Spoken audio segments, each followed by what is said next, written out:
ഞാൻ പല ഗാർഡനിൽ പോയി വീഡിയോ ഒക്കെ എടുത്തിട്ടുണ്ട്. പക്ഷെ മാഡത്തിന്റെ ഇതിന്റെ അബിയുടെ കണ്ടു കഴിഞ്ഞപ്പോഴാണ് ഇത്ര ഇത് കൊഴിയുന്നില്ല, ശരിക്ക് പിടിക്കുന്നുണ്ട്. ഇതിന്റെ രഹസ്യം എന്താണ്? ഇതിന്റെ രഹസ്യം അങ്ങനെയൊന്നുമില്ല. ഞാൻ എപ്പോഴും പറയും, കൃഷി എന്ന് പറയുന്നത് ഒരു ഭാഗ്യമാണേ. ചിലപ്പോൾ നന്നായി വരും, ചിലപ്പോൾ അത് നമ്മൾ എത്ര ശ്രമിച്ചാലും ചിലപ്പോൾ അത് നന്നായി വരണമെന്നുമില്ല. പിന്നെ എന്തായാലും ഇതിലിപ്പോ തൽക്കാലം നന്നായിട്ട് ഉണ്ടാവുന്നുണ്ട്. മാഡത്തിന്റെ ഈ കൃഷി രീതി അവലംബിച്ചാൽ എല്ലാവരുടെ കൃഷി ഇതുപോലെ നന്നായി വരുമെന്നാണ് എന്റെ ഒരു വിശ്വാസം. ഞങ്ങളിങ്ങനെ ഞാൻ പറഞ്ഞില്ലേ, ഇവിടെ 2 പണിക്കാരുള്ളത് കൊണ്ടാണ് നമുക്കത് നോക്കിക്കൊണ്ട് പോകാൻ പറ്റുന്നത്.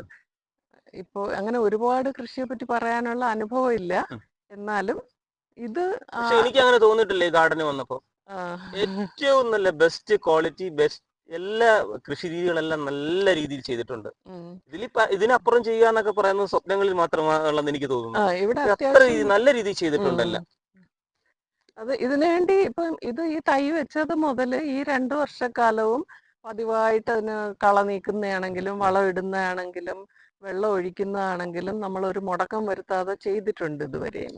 അപ്പം മാഡത്തിന്റെ എപ്പോഴുള്ള സാന്നിധ്യം, സമീപനം, ലാളനം എല്ലാം അല്ലെ, എന്താ പറയുന്നത്, ഏറ്റവും അടുത്ത ഒരു സുഹൃത്തിനെ പോലെ, ഒരു മക്കളെ പോലെയൊക്കെയാണ് ഈ ചെടികളെ ഇതെല്ലാം കാണുന്നത്. പക്ഷേ ഞാൻ എന്നെക്കാളും വളരെ കൂടുതൽ ഇതുമായിട്ട് സമയം ചെലവഴിക്കുന്നത് എൻ്റെ ഹസ്ബൻഡാണ് കേട്ടോ.